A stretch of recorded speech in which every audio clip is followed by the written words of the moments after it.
Men are already hard on themselves. Men have a hard time speaking. You praise your man, he might not react right away. The way he'll react is he'll be like, what else do you want me to do for you? Like, like, I'm so proud of you, and like, I can't believe you built. They didn't have to even walk in the door to start getting berated by their wives who meet them at the... A lot of thoughts that went through my mind when I was alone. Not good thoughts, but like, for me, I had God.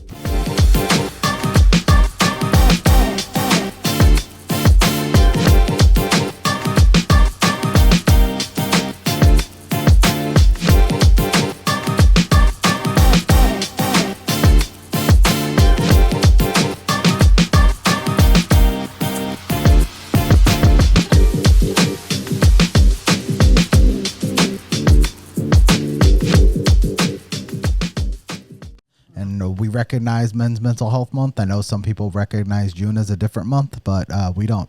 We don't. We recognize it as Men's Mental Health Month. So we're going to go through some stuff talking about men's mental health because I am a man. Okay. Like most men, we go through the struggles of being in society and having to raise a family. In my case, I am the only income, and there's nothing wrong with that. I like that. I rather that. I want my wife to stay home, but there is some pressures that come with it. Mm-hmm. And, as I recognize, like a lot of men, it's hard for us to talk about things. Mm-hmm. I go to a men's Bible study every Saturday morning, and we do talk about things, but I feel like sometimes guys hold back because even with amongst other men have a hard time speaking because men are afraid of being shamed for it. Yeah. That's one of the things. We're going to talk about that today. We're going to go through a couple of videos. I got some articles, some statistics, and we're going to talk about it. But I want to open it up. I wanted to open it up with this article I saw real quick.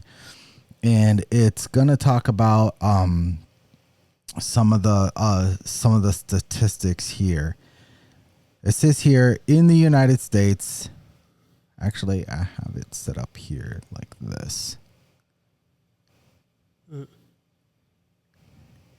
right, so in the United States, the suicide rate among males is 4 times higher than that of females. Male death represents 79% of suicides, amounting to roughly 100 men dying by suicide every day. That's troubling. That's over 36,000 men annually. Mm-hmm. That's pretty sad. Suicide. Yeah. Suicide is a leading cause of death for men under age 50. Wow. In the United States, suicide is the second most common cause of death for men under the age of 45. It's very sad. These are men that probably had no outlet, had nobody to talk to, or they didn't feel heard, or they tried to talk to somebody and they shamed them for it. Mm-hmm. And so according to the meta-analysis looking at 20 studies across North America and Western Europe, 19.7% of men, fewer than 1 in 5, had contact with mental health professionals in the year leading up to suicide, compared to 35% of women. So men have like less, it seems like men have less options. Yeah. When it comes to mental health. Now there is like, there is outlets, there is ways there, but if it seems like, I think it's because men don't feel like they will be shamed. They will be shamed for talking about the way they feel. Yeah, I mean, I just think like it's so important for men to have just like, if it's not a group to talk to or a person that you can turn to that you look up to or someone, a mentor, then some sort of an outlet, like something that, that's why like guys say like, go take it out at the gym, but I mean, whatever, if you don't like the gym, then what other, what do you like to do? Like anything that can let your brain escape for even just a little bit, Right. even if it's just like once a week. Well, You you know? you think back when kids are little, like toddlers. Well, not toddlers, because all toddlers act the same. But say like a 5-year-old. Usually when a girl, right, when a girl is upset, she usually yells it out, tells how she feels, or stays silent, right? But a boy, he'll start throwing things, kicking things. Yeah, because it's like whatever's internal starts to come out. Yeah. Yeah. So it's just react different. So that's why men don't have. So if a man doesn't have a way to act out physically or his frustrations, because you can't just go around punching things, right? Right. So men need that kind of outlet. So let's go with our first video. Hold on, I have my notes here because I want to be better organized than I've been in past videos. So this is a pretty good one. This is a woman who kind of she asked men, what are the equivalent of flowers for men? Oh, like when a man gives women flowers. Yes. What's the equivalent that a girl could give a man? Yeah. Okay, So yeah. these men, I guess they said it in the comments of like another video, and she's just talking about it, and it's pretty funny. Well, it's not funny, but some of them are funny. But interesting. But very interesting. So let's take a listen, and then we'll talk about it. Someone asked what is the equivalent of flowers for men, and because it's Men's Health Awareness Month, I'm going to list off the top answers. A cool plant, banana bread, had 46,000 likes. Head rubs. One guy said flowers too, and then he specifically wrote tulips, and that got a bunch of likes, and I felt embarrassed at how long it took me to grasp that joke. Hearing I'm proud of you. Protein powder. Lego sets had 77,000 likes.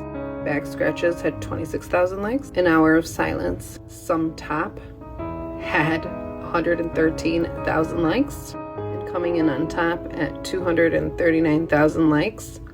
Not giving up on me on a random Tuesday. Yeah, so let me go over the things that she said here.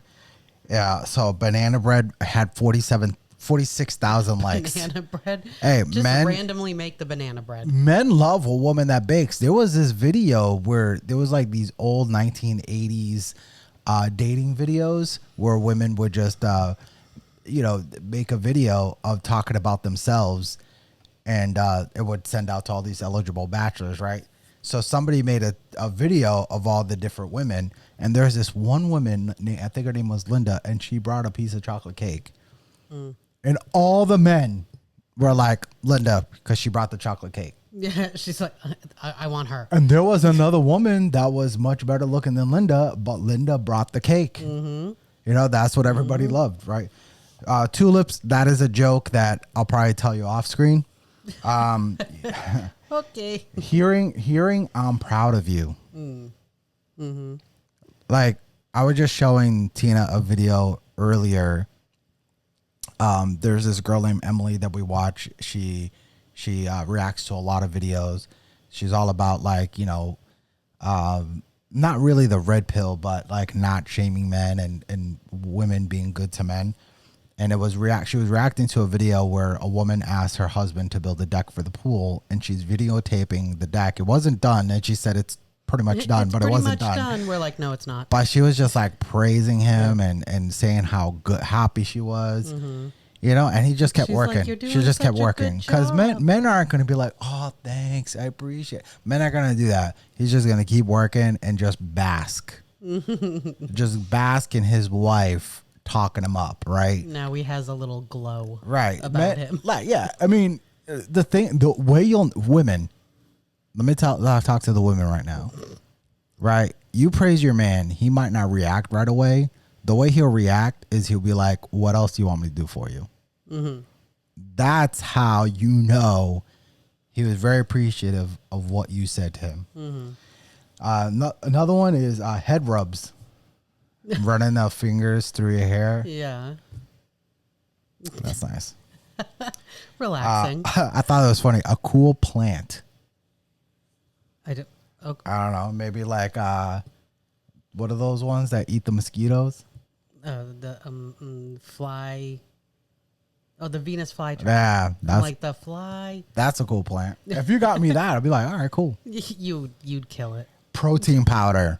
I mean, as long as it's sugar free, then I'll be like, you've good. been through so many protein powders. I don't even know which one to buy you anymore.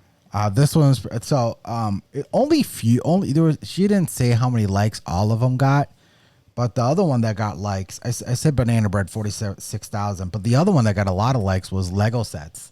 I didn't realize so many adult men. Probably nostalgic, brings him back to like, his childhood. Building something. Yeah. Men like to build. It's just a little version of building something. Yeah. I mean, men still like little miniature cars or airplanes that you put together. Yeah, Men still like doing that as hobbies, right? The model car. And then they display and be like, yeah, I put that together, Yeah, look what I did. back scratchers got 26,000. Man, there are times on a long drive to a job, man, I could use a back scratcher. My back scratcher is my screwdriver. Oh, I keep a screwdriver on the passenger seat, and if I'm it's a screwdriver. See, but these are things that you've never told me that. Yeah. And here we are. We're a house full of girls, and we're always like, "What do we get, Papai? What do we get?" But my men husband?" don't do that. Men don't go to their wives and like, you know what I would like. But Can you I buy never me even this? knew that, Can you buy like, me this? an itchy back is a problem in your work van? Yeah. Like I didn't know. And then this one, I mean, look, this one's a good one. An hour of silence. That's nice. I don't know. Hard to come by around here. And not giving, and the one with a lot of, there was another one had a lot of likes. It says top some top. I don't know what that meant. But the one that got the most likes, not giving up on me on a random Tuesday, 239,000 likes. Man, I've said this before, ladies, if you not give up on your man, even when he's down and out, and you're still there for him and you showing up for him and you show him that you believe in him, even when things are not looking good, you don't even know what that does to a man. That will make him want to like move mountains. That will make him want to slowly walk over hot coal for you. Like, you don't understand, like just by being there and not giving up, because in society, a lot of men, a lot of people, when they're doing good, they're there, but when they're not, they're gone. They dip. Yeah.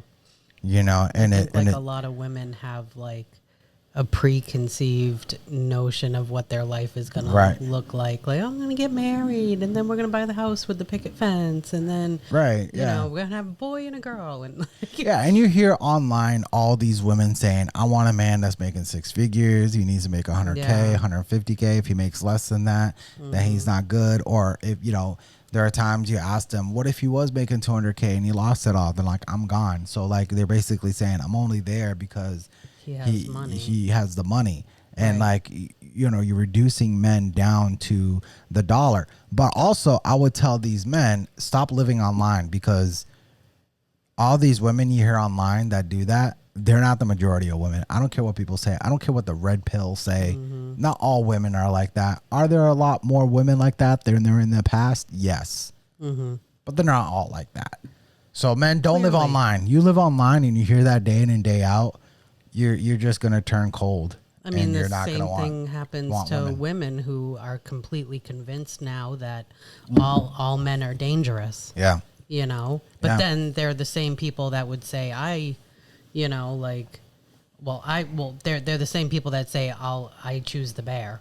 Yeah. Like from the middle of the woods, I choose the bear because the man is so dangerous. Yeah. This whole online thing about that, it's just ridiculous, because I bet you in real life, if they were on a walk and there was a fork in the road, and on this side there was a bear, and on that side there was a man, they would go towards the man. I bet you. Yeah, not only would they go towards the man, they would be hoping that the man was about to protect them from the bear. So yeah. You're gonna run to the muscle. Yeah. So I like how she did that. How she did, you know, the list, and all the men were replying, and she went based on like how many likes, you know, based on what people said, how many likes. And that one, not giving up on me on a random Tuesday, I was like, yeah. Yeah. Like none of these, like other than like a lot of these weren't like, you know, material thing. I mean, the protein powder, They're a more cool plant acts banana of bread, but acts of kindness or acts of service. Yeah. I think men more appreciate.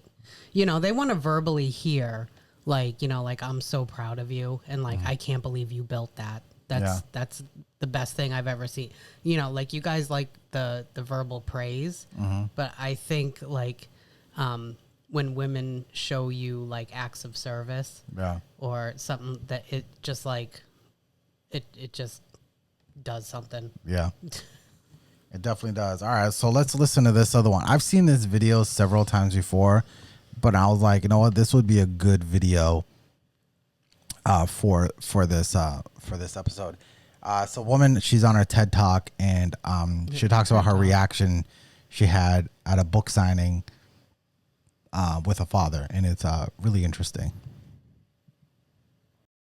Is not a bunch of competing, conflicting expectations. Shame is one. Do not be perceived as what? Weak. I did not interview men for the first 4 years of my study, and it wasn't until a man looked at me one day after a book signing and said, I love what you have to say about shame. I'm curious why you didn't mention men. And I said, I don't study men. And he said, that's convenient. And I said, why? And he said, because you say to reach out, tell our story, be vulnerable. But you see those books you just signed for my wife and my 3 daughters? I said, yeah. They'd rather me die on top of my white horse than watch me fall down. When we reach out and be vulnerable, we get the beat out of us. And don't tell me it's from the guys and the coaches and the dads. Because the women in my life are harder on me than anyone else. It's true for a lot of people. It's like the video that we showed before of the, you know, how like men sit in their car when they come home, and guess they didn't have to even walk in the door to start getting berated by their wives, who meet them at the car and start berating them. Yeah. Meanwhile, they're in the car to avoid that, and that comes out to them and meets them at the car, even. So he can't even have 10 minutes in the car before getting berated. So I think that's basically what she's talking about. Like, the women berate. It's not just, you know, the men at work and like your boss and this and that. Like, it's the women in your life too berate. Well, it can be like, you know, why didn't he get the bonus? Why didn't he get the raise? Why didn't why couldn't get the pool for the kids? I wanted to get the pool. Why couldn't he get the pool? You know, like, oh, I didn't sorry, just my budget doesn't have the money for it. Why can't you make enough money for the pool? Or why can't we go to Disney for vacation? And just like all this stuff, right? You know, and the men are trying. You know what that reminds me of is the scene in Roseanne where Dan is losing his motorcycle business, and Becky's boyfriend works for him. So she's all pissed off that now Mark has lost his job. And she says, like, I was just like, oh my God. She was like, you ruined everything for everyone. And I'm the only one who has, you know, the guts to say anything. You screwed up, Dad. And blah, blah. And he's just sitting there like, and this is his daughter. Yeah. And he just lost his business. Yeah. And his business was based around his passion. Yeah. Like fixing bikes, selling motorcycles and fixing them and everything. And she like lays into him. And this is his daughter. This is not even his wife. This is, you know, but it's like another female in his life. Right. Well, yeah, it's, like, it's hard to hear from your lays kids. into him, and to hear those words from your daughter, you know, like, you're a screw up, Dad. Everyone knows it. Nobody wants to say it. I'm the only one that has the guts to say it. Like, What? Yeah. Yeah. It's men are already hard on themselves. Yeah. And men, we don't want to be coddled. We don't want our wives and our daughters to be like, that's okay. We don't want that. We just want to know, like, hey, we know you can get out of this. Mm-hmm. We know you can. That's it. Mm-hmm. But if,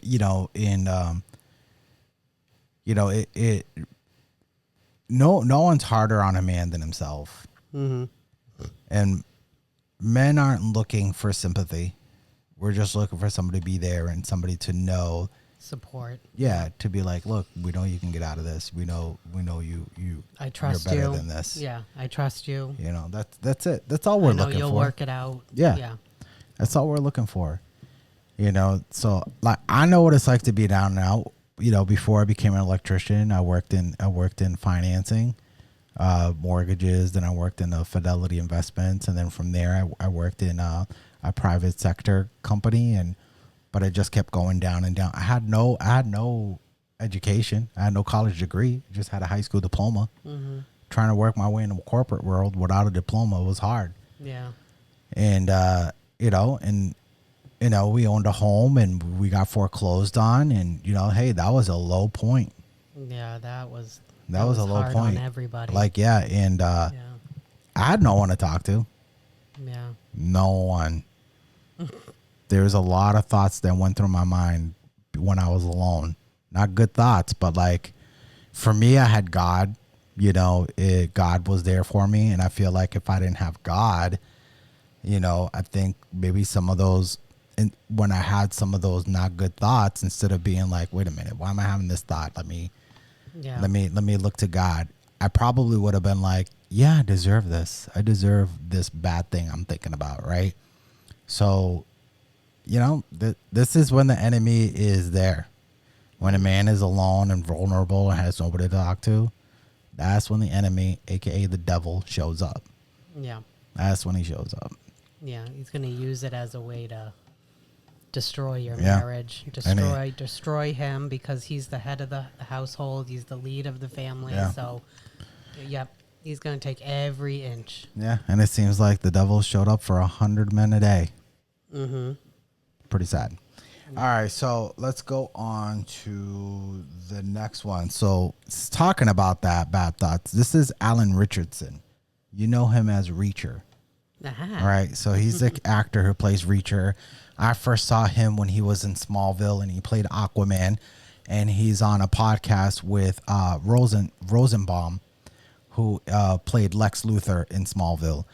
And Alan Richardson talks about a dark place that he was at. I didn't even know this. When I came across this video, I was like, wow. This is a celebrity. He's married, has kids. He's in incredible shape. He's very famous actor, doing well in his life. But this was probably back, earlier in his life. But let's check it out. Oh, same thing. Same thing. I thought you. It seems like I didn't set the volume for a lot of these. Let me. Guess not. All right, here we go. I set, that like there's no roof. It's fly walls and stuff, and I hung myself.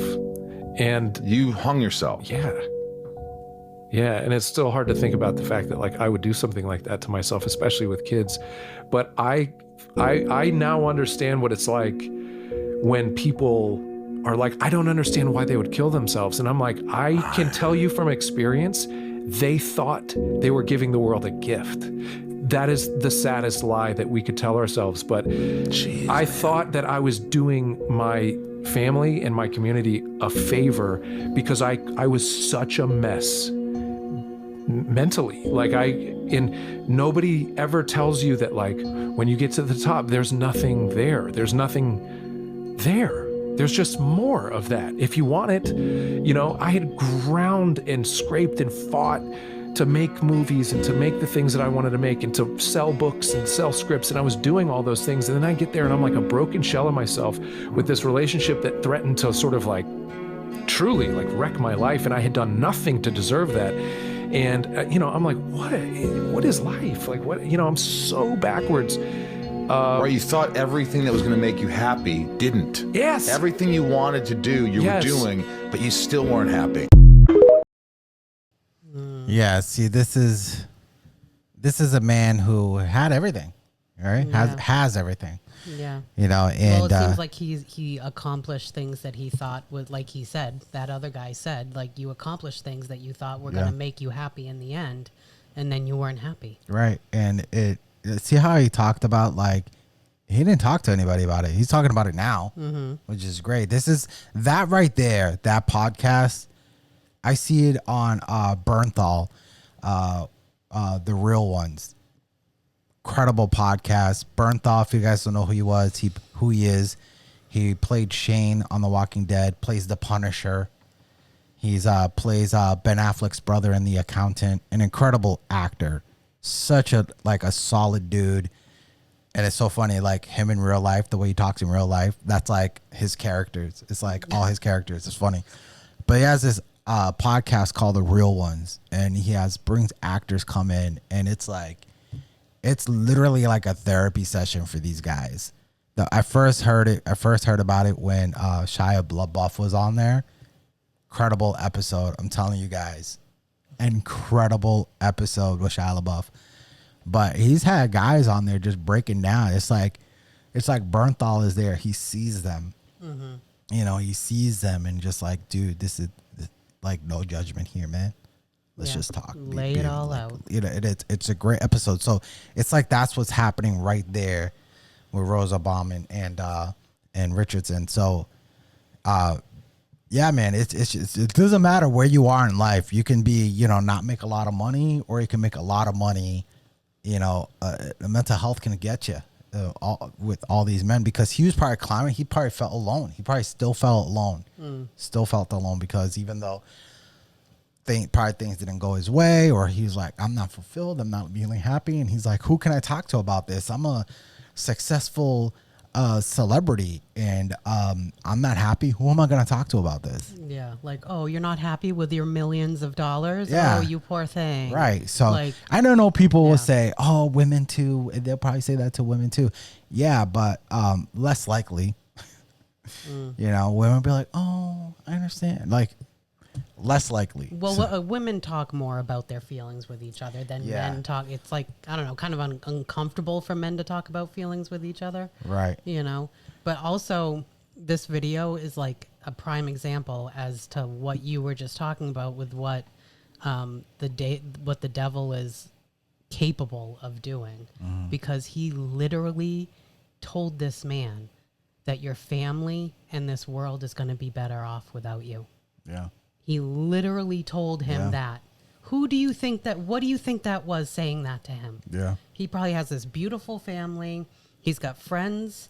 You know, I mean, he's a celebrity, so he even has people like fan clubs. Yeah. And, you know, just like people that just swoon over him. Right. You know, and the devil was literally able to get in this man's head and say, your family will be so much happier when you're gone, and you will be doing the world a favor if you just get off yourself. Yeah, and and he was saying there was a bad relationship he had. I don't know if it was with somebody or if he was talking about metaphorically a relationship with his thoughts, his bad thoughts. I don't know what he meant there. I didn't see the full episode, but yeah, I mean, it could definitely get you, because you know, guys, you are fearfully and wonderfully made by God. God created you all for a purpose. God didn't create you for you to off yourself. You're here for a purpose. People need you. Whatever you're going through, you can come out of it, and there's a testimony there that can help others. So this is why, you know, I'm glad guys like Alan Richardson, when they've gone through stuff like that, they talk about it. Yeah, he spoke out. You know, and I think that's why Bernthal has this podcast called The Real Ones, because it can help. It's helping a lot of guys. Guys need that stuff. All right, so let's go on to, I think it's gonna be video 4. This guy, listen to this guy a lot. He talks about how men it's like men need like activities more than therapy. Like I will always say therapy is not a bad thing because there are some things that men are going through that, you know, playing basketball or going golfing just can't help. You just need to get something off your chest. But well, I think therapy is supposed to give you tools, right? But what he's talking about in the video, he's talking about generally like a regular guy, you know, doesn't need therapy. He needs this. So let's hear what he has to say. The average man, I believe, the average real man, does not need to go get therapy for the battles and the burdens he's carried inside. What he needs is for those that he's carrying them for to recognize that they're there and to respect it and to be grateful for it. They don't need to talk it out to get rid of it. They need the one that they're going through this hell for to recognize it's there and to be grateful that the man is carrying this for them. They don't need therapy, they need gratitude. Yeah, true. Yeah. So that's true. So if there's so many people counting on you and you got all these people on top of you, you don't need therapy for that. That's what he's saying. Because it could be like a cry session. Oh, they want so much from me. Well, get it together. I would say do something for yourself. There's a few things I do for myself. I love mountain biking. I go to the gym. I started kayaking a couple of years ago, which is literally the most peaceful thing you can do. Yeah, if you need to clear your head. I'm telling you, kayaking. You definitely some upper body strength, some upper body exercise, but just being there on the water, very peaceful. But I love mountain biking, working out, and going on the range, right? So there's a few things that I love to do. And I'll go there with, usually if I go to the range, I go with guys, but I've gone by myself. But kayaking, I go by myself. To the gym, I like working out by myself. There's other people there. And then mountain biking, I go by myself a lot, but a lot of time my youngest daughter comes with me. But those things you feel like I used to go to therapy. There's some things I had a business. I worked for myself, and it definitely affected me mentally. So I saw a therapist.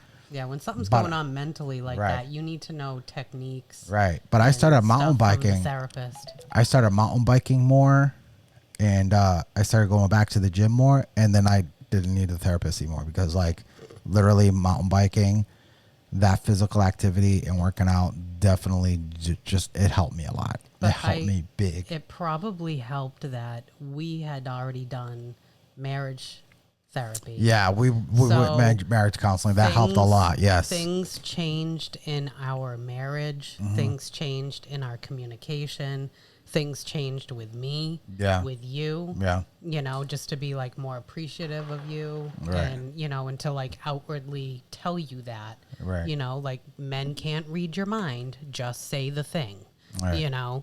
So, that on top of you clearly finding an outlet and finding, ways to, not really cope, but to take aggression out. Right. Yeah. And ladies, if your husband has a thing that he does, a hobby or an activity, let him have it.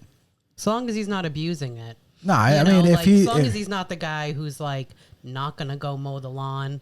Right, because he's going to the the gun range. Yeah, if you can't go can't take the family on vacation because he spent all his money gambling on whatever activity he's doing. But most of the time it's not like that. If a man has an activity and he likes doing it, let him do it. Let him do it. If you want planned time with him, talk to him.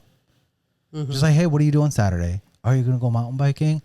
Well, I wanted to go out to breakfast. Maybe we can go. Could you go out after? Or maybe if you're going in the morning, can we go out to lunch after? Yeah. And then I know it's okay for you to make the plans. And don't be that wife. And don't be that wife. Oh, I got a plan. I got a plan around your activity. Like, Or how come I have to make the plans? Why aren't you making the planning the date? Which is like, it should kind of bounce back and forth, you know? Yeah. Like sometimes like I'll send you like, oh, I really want to go here. Yeah. You know, but then like sometimes you'll be like, all right, you know, this Saturday, you know, we're going to go see that movie that you've been wanting to watch. And then we'll go to this cafe or whatever. But like, why are we keeping score here? Like, and like, are we keeping a schedule as to like who asked who out on a date last? Yeah. Like, is that what we're doing in our marriage? I mean, I don't think you should really do that because I don't think it should really matter. Right. So long as you're still dating each other while married. Yeah, You know? and honestly, ladies, if your man's not always planning dates with you, not saying this is always the reason, but might be because when he does things with you, you're probably not a joy to be around. You know, so are we having fun make during him the date? Yeah, make it exciting when you guys go out together. You know, I used to think that, you know, because like, you know, like when we had little kids or whatever, you go out on a date, it's like, you know, I haven't been able to have a conversation with this guy. I haven't been alone with this guy without the kids in, you know, 2 months, you know, so like you think like, okay, now we can talk about this thing that I hated that he did. You see, Ladies, if you do that, see him looking at me. If you do that, he's not ever gonna want to do anything with you. I mean, date night is not the time to do that. No. You know, if you do need to, you don't like plan a date so you can ruin the date by being like, you know, I brought you here because I want to tell you how much I hated that thing that you did. You know, like if you need to talk to him about how much you hated that thing that he did, then you just say, hey, listen, you think you got like 15 minutes tonight? You're going to be home in time from work? I kind of need to talk to you about something. Yeah. Like it shouldn't be a date night. It shouldn't be a date night. And I used to do that all the time. I'm not even kidding. If we had a date coming up, I would like in my head, I would be like, I need to talk to him about this. And I need to talk to him about this. And I can't believe he did this. You know, like this is how I thought. We're going to go on this date that he's all excited about, that maybe he's set some money aside so he could bring me, and I'm going to ruin the date. You are? I'm about to ruin the date. Yeah. I'm going to tell him how horrible he is. This is like how I used to operate. This is why it's like, as you're married, the longer you're married, you're constantly learning. And I just wish I knew this stuff now, you know, that I know now, then, you know. Hey, you know, we grow. Thank God. You know. Oh my gosh. Sometimes we're bad people and become good people. I'm like, I can't believe I used to be like, oh, good, date night. I got to tell him I can't believe he did this. Yeah. You looked at me weird. The average man, I why believe. you look at me like that? Sorry, guys, pressed that by accident. All right, so we're gonna go into our next video. So this is Dr. John Deloney. He has a radio podcast. He is a therapist, and he basically kind of agrees with this guy that we were listening to previously. And he's all about therapy, but it seems like he's kind of in agreement. So let's see what he has to say. The thing that has happened to young men, especially in what I would call a therapized world, right? And by the way, my PhD is in counseling. I believe in therapy. I go to a therapist. It's important. I think the part that we've extracted from male interaction is the shared experience. And so y'all are like literally right now, y'all are shoulder to shoulder doing a thing. Y'all are running a podcast together. You're calling guests. You're talking like y'all are doing a thing.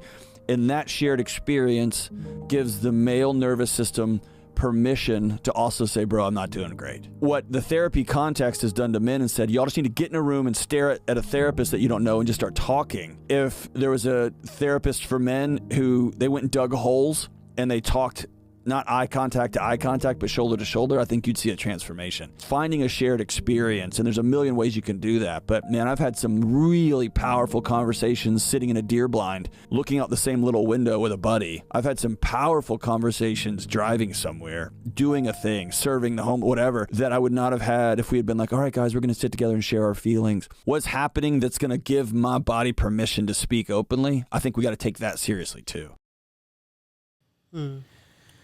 So we have a neighbor over here. When they first moved in, they were just a young couple. I think they were probably 6-7 years younger than us. Nice young couple, and got along with him. Then all of a sudden, we didn't see him anymore. Did not see him anymore. Mm-hmm. And we see him come by a couple of times. Just never got a chance to talk to him. The other day, I got a chance to talk to him. That guy opened up to me. Yeah, And I could he tell this guy needed to say what he needed to talk to somebody about this. And I listened. I was in agreement. I acknowledged him. And by the end, the dude gave me a hug. Oh, you guys had some bro time? So, That's awesome. you know, and it wasn't us staring into a room. He was just like, I acknowledged him when he came. I said, "Hey man, what's going on? How you been? Where you been, man?" I kind of just showed him like, I noticed you were gone. I noticed you weren't here. You know, and just like, I see you, bro. You know, and he appreciated that, and he just started talking about what was going on in the relationship, and I encouraged him, and I was in agreement. I didn't tell him what to do. I was just in agreement, and I encouraged him on his decision and how they're taking things this time in the relationship, and that's it. And then I invited him. I said, "Hey, next time I see you, when you come by, because we're gonna see him more." I say, "Let's go out to a range. You ever gone shooting?" He's like, "Yeah, a couple times." Like, we'll go out to the range, and he's like, "Man, I appreciate that. Let's do it. I appreciate that." Let's do it. And there's some other. I feel like it's harder for me to invite someone to go kayaking because they have to have a kayak, or mountain biking, they have to have a mountain bike. Working out is because I like working out by myself. He's like, I don't want to invite But going to the range, that's a great way to like. I've invited a couple of people. So a couple of times it hasn't worked out, but I've gone with some other guys. It's like gun range ministries. And we're talking and having fun. You know, because you know any guy once you put a gun in your hand and you start shooting at an inanimate object, right? Always forward. Yeah, it's fun. You're like that power in your hand. It's fun, right? But anyways, it's good bonding because everybody's having fun. You're talking about, especially I'm not as knowledgeable about firearms as some other people, but I talk about what I know, and then there's somebody else with us that is, you know, more knowledgeable, and they're just like, and they're just amazed, right? They love it. So you know, it's a good way, and when we go and like I said before, every Saturday morning at 6 a.m. in the morning, a bunch of us go and have a Bible study. And a lot of people, even Christians, excuse me, I can't even talk today. Even Christians think even Christians think that's crazy, right? Going to Bible study 6 a.m. in the morning. But we're just a bunch of dudes, man. Get together, we get in the Word, and we just discuss it. That's it. Yeah. And we just talk. We go through, like, hey, let's go through chapter 5, verses 20 to 32. We'll read it, and then we'll talk about it. And we just talk about it. And sometimes it kind of veers off. You know, I wish more women would, like, see, you know, like when men get together, like see it as like a good thing. Yeah. You know, like I see it as like an opportunity for, you know, for you to be filled, you know. Yeah. I mean, of course, if it's the wrong group of guys getting together for all the wrong reasons, you know, then there's an issue. Well, yeah, if you're getting together to drink all the time, then you're not solving anything. Yeah, and make bad decisions. Yeah. But if you're with the guy at a campfire and you're having a beer, right, that's different. You know, you're just stopping at your buddy's house just to say hi and sit in the garage and have a beer or something. It reminds me. It's just I wish women would, you know, like study how men function more, because you can't even begin to understand how important it is for men to get together. Yeah. You know, it's just so important. I just feel like, you know, so many women probably get mad. Like, well, what do you mean Saturday you're going, you know, kayaking, or what do you mean you're going to the range? What about me? Yeah. Like, I mean, I'm always like, go for it. Yeah, but if you're, I mean, ladies, if you're a man, if you're fun around your man, and if you're not always attacking your man, and you have fun together, he'll make time for you. Yeah. He'll make time for you. But if you're always attacking him, like especially right when he comes through the door, like we showed in a few episodes before, dude's not going to want to hang out with you. He's going to want to be with his friends. Men go where they're respected. Yeah. If they're not respected at home, they're going to hate it. That's why they're going to sit in the garage or sit in their car. They're going to hate coming home. And sometimes that's why men are like workaholics. Yeah. You know, they probably hold a position at work that holds respect. Well, there was this video. There was this other video. It's a woman doing her dishes, and it said he's working overtime thinking it's sacrifice, but it's really him neglecting his responsibilities at home. No.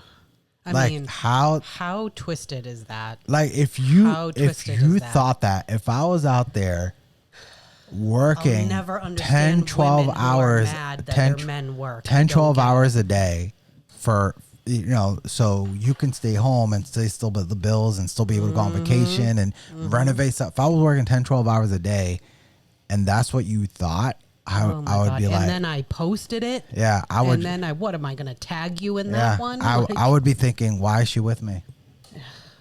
She obviously wants a man that's making $200,000 a year and only works like 2 days a week, and then does the household. The household chores. Understand, especially stay-at-home wives. I've seen I end up on the wrong side of TikTok or the wrong side of Instagram so much. And I'm like, get me out of here. They're like on there, like just complaining that their man is working and that's all they do is work. And he doesn't help me with stuff at home. Yeah, because he's working. Yeah. And he's working so you can stay home. Yeah. Be appreciative. You know? Yeah, that's all we need. That's all we need. Before we go to the next video, I just wanted to talk about, this is why men avoid mental health help. Why they avoid going to get some help is the consequences of this stigma are profound. Men may fear being judged or perceived as less capable or weak, right? Yeah. If they acknowledge their mental health challenges, as a result, many suffer in silence, believing they must handle their problems alone. This reluctance to seek help is not just a personal choice. It's a reflection of deep, ingrained cultural norms that equate masculinity with emotional toughness. Yeah, so men are afraid to ask for help.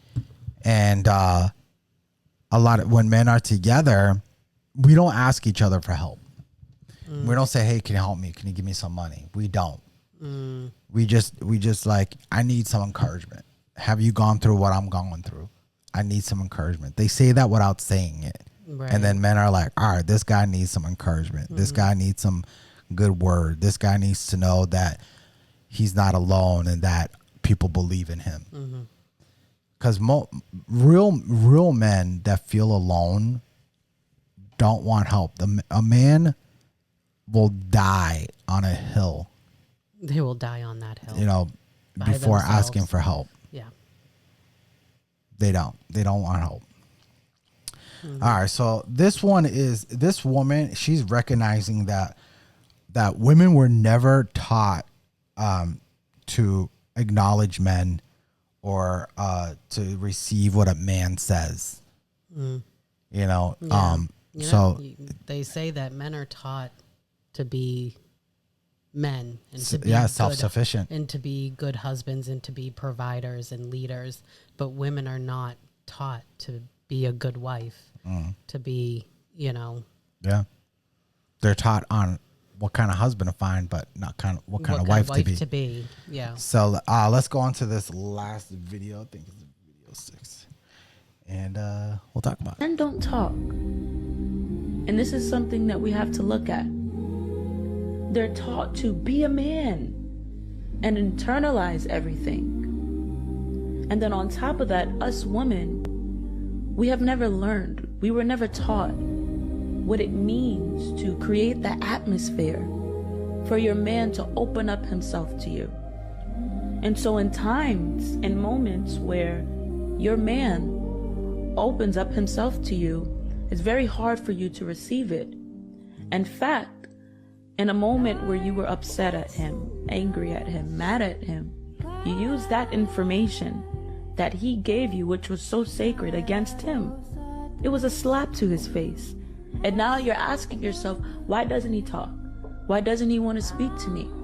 Why isn't he going the same way that he did before? So we have to learn how to create the atmosphere for a man to open up himself to us. But it's imperative that we know that this atmosphere comes from within. This is something that comes from within the woman. And if the woman is always focusing on the fact that her man is not talking to her, she'll neglect her own self. She won't be able to look within herself and say, hold on a second. Am I creating the atmosphere? Is the atmosphere, is home coming from within me? Yeah, she dropped some good knowledge right there. When she says creating the atmosphere for him, like the home needs to be our sanctuary, our safe space, our peace. Yeah, I was just gonna say, men need to come home to peace, and women will say, "Well, what? Where's my peace?" Blah blah blah. Well, I mean, he's catering to you, and you're catering to him. If your priority is him and his priority is you, doesn't it even out? Yeah. Yeah, and how she said, I love how she says when she basically like slaps him in the face metaphorically when he comes to her, and then he doesn't go to her anymore, and then she wonders, why is he not coming to me? And then she gets mad about it. And instead of thinking, is he not coming to me because of something that I've done, or am I not being there for him when he comes to me? No, she gets so upset about it that she doesn't acknowledge that, and then it just creates a cycle. Now she gets more angry at him, and the more angry at him she gets, the less he'll come to her, and then it continues a terrible cycle until the communication is literally at zero. And a lot of times, it'll eventually get to zero, where you're living two separate lives. A lot of times when women have problems, they say, we don't want our men to solve it. We just want you to listen and just hear and agree. Yeah. It's kind of like the same thing, because we know we're going to solve the problem. If something happens, I'm going to solve it. Like I always said, I'll do whatever it takes to not lose this house. If we're on the verge on losing this house, I would be like, I don't care what I got to do. And if I need to speak that, I just need her to hear. Yeah. Right. I already got the solution. You don't hear me out. But in a lot of times, when a man is worried about something and he's telling you, I got it, you got to believe him. Because if you start worrying, he's going to think, she don't think I got it. I lost. She doesn't trust me. I lost. Yeah. What's the word I'm looking for? Her respect, or no, I lost her belief in me. Yeah. So if you're like, look, so how she perceives you, right? Like, look, I lost my job. There isn't jobs out there right now. I'm trying to figure it out. And if she's sitting there going, we're gonna lose this house, we're gonna lose everything. We're gonna be poor. He's gonna think she doesn't believe in me. She lost her belief in me. And even though he's gonna try as hard as he can, he's not gonna try as hard as if she stood by him and said, I know you got this. you know, if we lose this house, I'll know we'll get another one. We're here together. We're fine. He's gonna try like hell. Mm-hmm. So it's that's why when like you know, you create that it's like another way of creating that atmosphere. Mm-hmm. And women, look, we're Christians, so we, you know, you women, you pray for your man, you pray with him, for him, right there. You know, that means a lot to a man. You know, you know, if he's worried about something, be like, let me pray for you. Even if it's quick, it's like, God, my husband is going through something right now. He needs you. You know, help me be there for him. Something like that, right? Mm-hmm. It can be quick. It doesn't have to be a long, drawn out prayer. Mm-hmm. You know, something like that can be very helpful to a man, knowing that his wife not only will pray for him in silence, but pray for him right there. Mm-hmm.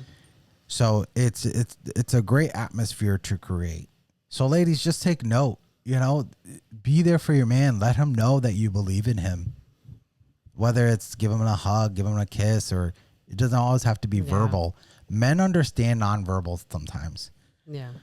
And you know, when men open up to you, you cannot use it as ammo to throw back at him another time. No. He will never, ever, he will remember that feeling for the rest of his life, and he'll never want to feel it again. So he's never going to talk to you again. Yeah. He's never going to open up to you. Yeah. So you literally just taught him not to open up to you. Yeah, exactly. You know, like it should be, if he opens up to you, you should, you know, be helping him in any way possible that you can with that. Even if it's just, you know, listening and like he said, just being like, I hear you. Yeah. You know? Yeah, that's all we need. All right, so a few more stats here. So 70% of young men avoid seeking mental health. 70%. 70%? Yeah. Traditional masculine norms discourage vulnerability, creating barriers to men seeking mental health. So there's this stigma like about masculinity, and if you're vulnerable, you're not masculine.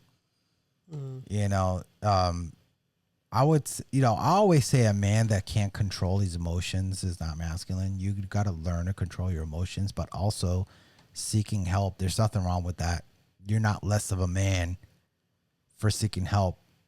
You know, if you don't seek help and you spiral, that's when things just, you know. Yeah, you're going to end up hurting your marriage, hurting people around you, and not acknowledging that you need help is hurting you and other people. So it ends up being kind of selfish. Right. You know? Yeah, and current therapy approaches emphasize emotional expression over action. So yeah, it's men need to learn how to do things, how to do things to help with their anxiety or their anxiety or their depression. Mm-hmm.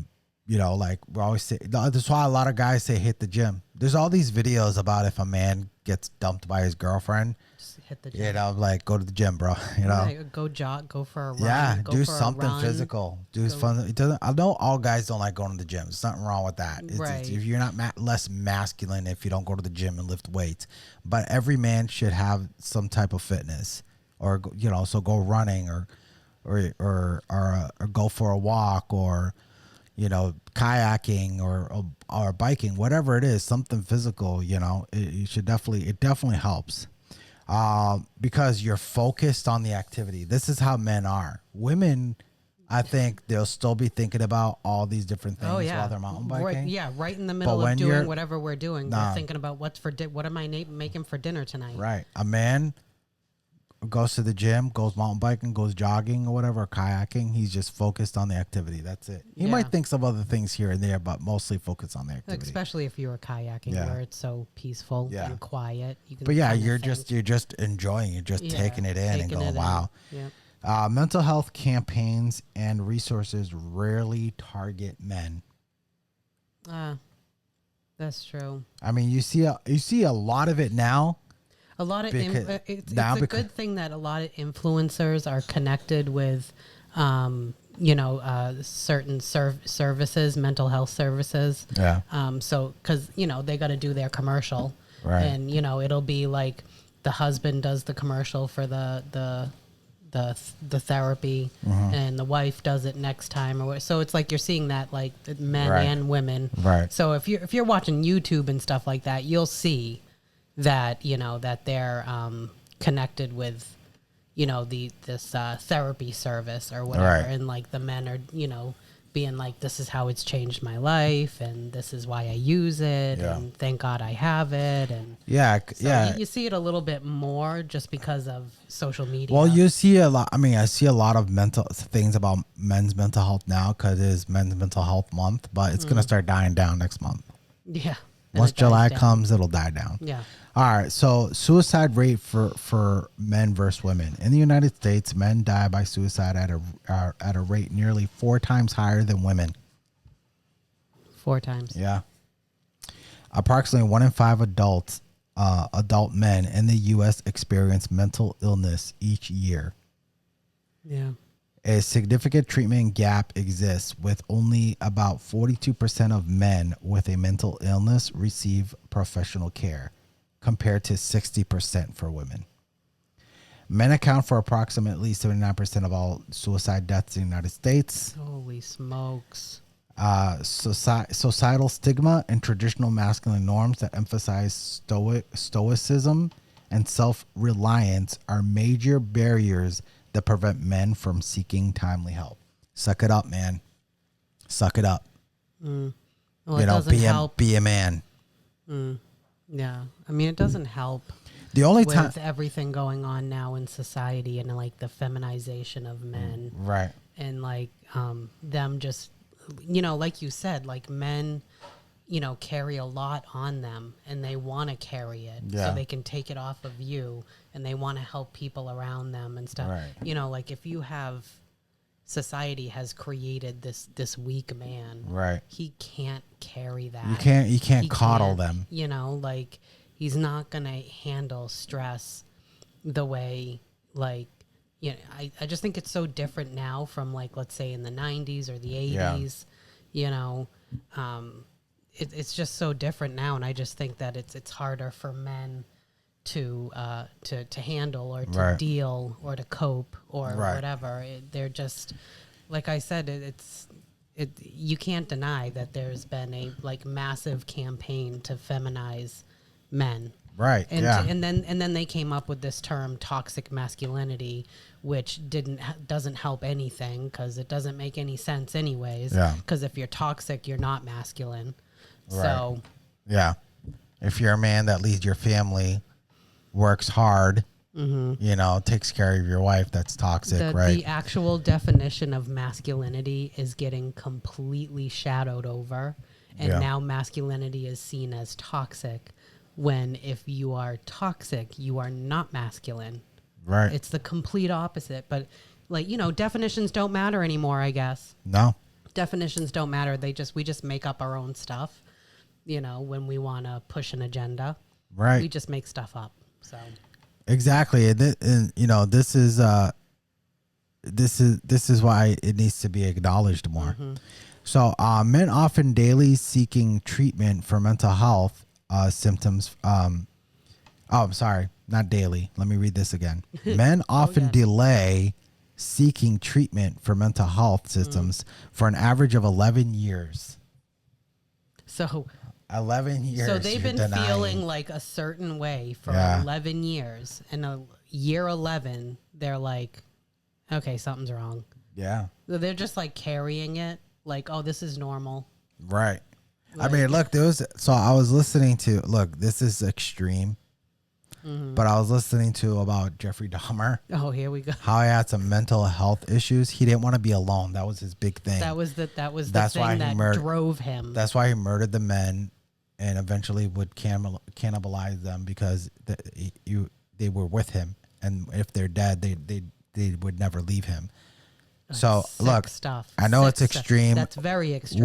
Would a mental health professional help them? I don't know, but it would have to be early on, right? Because the urges increased when he lived on his own. Yeah. that's when it increased. I know it's extreme example, but that's the first thing that came to mind. So men are more likely to turn to unhealthy coping mechanisms, with studies showing they are 2 to 3 times more likely than women to misuse drugs. Oh, so like bad decision making because, you're stressed or depressed or, anxious. You'll make some bad decisions. Yeah. Yeah, well, because it's hard to resist that, that urge. Yeah. So, guys, thank you for tuning in to another episode. We appreciate you guys, and be sure to follow us on our joint Instagram account. And don't forget to subscribe, hit the notification bell, call to action, and the like button.